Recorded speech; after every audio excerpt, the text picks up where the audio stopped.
আরে চৌধুরী ভাই মামুনি আমাদের থাকা সত্ত্বেও আমরা কখনো নাড়িয়ে বেড়াই না, আর তোরা সারা নেই বলে এমনভাবে নকল মানলে নাড়ানাড়ি করছিস। মানে এই নুনু নাড়িয়ে নকল নুনু নাড়িয়ে তোরা কী মজা পাচ্ছিস বল? তোদের থাকলে ভালো হতো না? মানে মানে মানে গর্ত আছে তাতে তোরা খুশি না, মানে আমাদেরটা নিয়ে তোরা এমনভাবে নাড়ানাড়ি করছিস নকলটা বানিয়ে। মানে লজ্জা শরম কিছু নেই নাকি? আবাল দেখেছি, তোদের মতো এরকম আবাল দেখিনি। কথাটা ঠিকই বলেছেন। আরে এইসব চৌধুরী ভাই মামুনিতে দেখার পর নিজের মা বাবারাও, মানে ওদের মা বাবারাও এখন ভাই খারাপ মনে করছে যে ভাই কি ভাই আমরা ছেলে জন্মাতে চেয়েছিলাম, একটা মেয়ে হয়ে গেছে, শেষ পর্যন্ত নকল বান্টু দিয়ে এমনভাবে নাড়ানাড়ি করছে। মানে এত শখ বান্টুর, এত শখ।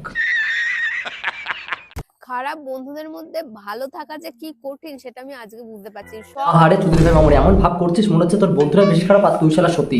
না রে ভাই, তুই সত্যি কখনোই হতে পারিস না। যদি তুই সত্যি হতিস তাহলে এই খারাপ বন্ধুদের সাথে এখানে বসে আড্ডা মারতিস না ভাই। ওরা যদি চৌধুরী ভাই হয় তাহলে তুই ভাই ডবল চৌধুরী ভাই, নইলে এমনভাবে কেউ বসে বসে খাবার খেলতে পারে? এই যতগুলো থাকে তোদের দুজনকে কেন সব মালগুলো ননভেজ খায় আর আমাকেও ইনফ্লুয়েন্স করছে ননভেজ খেতে। আরে আবার মামুনি তো খেয়ে নে না, এমনভাবে নাটক কেন করছিস? তাহলে ক্যামেরার বাইরে তো অলরেডি তুই ভাই মাংস ভাত তো গিলে ফেলিস, আর ক্যামেরার সামনে আসলেই বলিস যে আমি তো খাই না ভাই মাংস ভাত, আমার বান্ধবীরা চৌধুরী ভাইগুলো আমাদের জোর করে খাওয়ানোর চেষ্টা করে। আরে চৌধুরী ভাই তুই বড় চৌধুরী ভাই, চৌধুরী ভাই এমনভাবে নাটক করছিস ক্যামেরার সামনে, তাহলে অফ ক্যামেরা তো গিলে ফেলিস আর ক্যামেরা অন করলি। না না ভাই আমি সবজি ভাত ছাড়া খাই না। এত নাটক মারাতে কি করে পারে ভাই এরা সত্যি। আমার বাল ছেঁড়া গেল।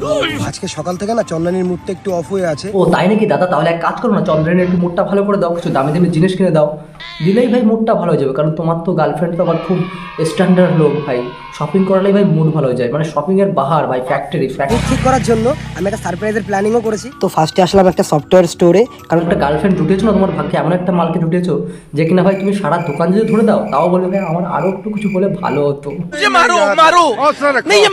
সব গিফট গুলো পেয়ে তো ম্যাডাম ভীষণ হ্যাপি, সাথে ওর মনও ভালো হয়ে গেছে, আর ওকে এতটা হ্যাপি দেখে আমিও হ্যাপি। হ্যাঁ দাদা, তোমার গার্লফ্রেন্ড এত পরিমাণে হ্যাপি না, মনে হচ্ছে তোমার গালে একটা, মানে তোমার গার্লফ্রেন্ডের গালে একটা চড় মারি, নইলে ভাই মুখটা টিপে তোমার মতো একটু করি, বুঝলে? আজকে তো গৌরব আর আমার একসাথে একটা বিয়ে বাড়ি যাওয়ার আছে, বাট আমি কোন শাড়িটা পরবো সেটাই বুঝতে পারছি না। কারণ ভাই এত শাড়ি আলমারিতে থাকা সত্ত্বেও বলছে আমি কোন শাড়ি পরবো সেটা বুঝতে পারছি না। এক কাজ করো না দিদি, তুমি ভাই ওই ওই ওই ওই বিছানার চাদর ওটা খুলে জড়িয়ে নিয়ে চলে যাও, বুঝলে? তাহলেই বেস্ট লাগবে তোমাকে। সালা এত ন্যাকামো করতে পারে না ভাই, এই ন্যাকামো দেখে ভাই সত্যি আমার মনে হচ্ছে একটু হেগে আসি। সব শাড়ি পরা হয়ে গেছে, এখন নতুন শাড়ি কেনার টাইমও নেই। দিন গৌরব তো আমি ইয়েলো শাড়িটা চুজ করে দিয়ে বললো যে এটা আমি মাত্র একদিন পরেছি, তো আজকে এটাই পর। তুমি একদমই ভুল করছো, বিরাট বড় ভুল করছো। কারণ একটা পরা মাল কতবার পরবে তুমি? না না এটা কিন্তু করো না, হয় তুমি না পরে যাও, নইলে তুমি বিছানার চাদর জড়িয়ে নিয়ে চলে যাও, বুঝলে? সেটাই ভালো হবে। না না এইরকম কিন্তু করো না, কিন্তু নতুন মাল চাই, নতুন নালে বিছানার চাদর পরে যেতে পারো।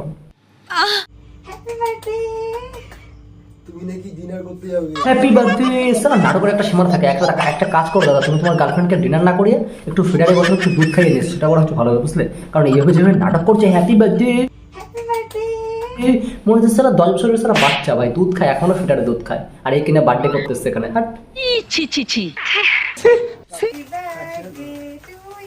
আর বেচারা মামুনি সালা একদম বাচ্চাদের মতো করছে। সালা 10 বছরের বাচ্চা না হলে এমন কেউ করে না, ঠিক আছে?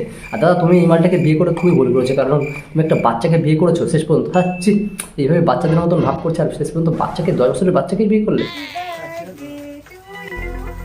এক কাজ করো, ফেটারে বছর একটু দুধ ফুধ খাইয়ে দাও, নাহলে এমন হয়ে যাবে হ্যাপি বার্থডে এরকমই করে বেড়া সবসময়, আমার মানুষ মানটা একদম জলে চলে যাবে। সো হয়ে গেছে আজকের ভিডিওটা এতটুকু। এর মধ্যে একটা বেস্ট লাগলো অবশ্যই কমেন্ট সেকশনে জানাও। চ্যানেল নতুন হলে তোমাকে সাপোর্ট করো, সাবস্ক্রাইব করে পাশে করে। যদি ফেসবুক পেজ থেকে দেখো তাহলে অবশ্যই পাশে দেখো, ফলো করো। তো দেখা হচ্ছে কয়েকটা নেক্সট ভিডিওতে। হ্যাঁ জানি ভিডিওটা অনেকদিন পরে এসে কিচ্ছু করার নেই, তো চলো পরে একটা নেক্সট ভিডিওতে আবার দেখা হচ্ছে। ভিডিওটা প্রচুর পরিমাণে ভাইরাল করো।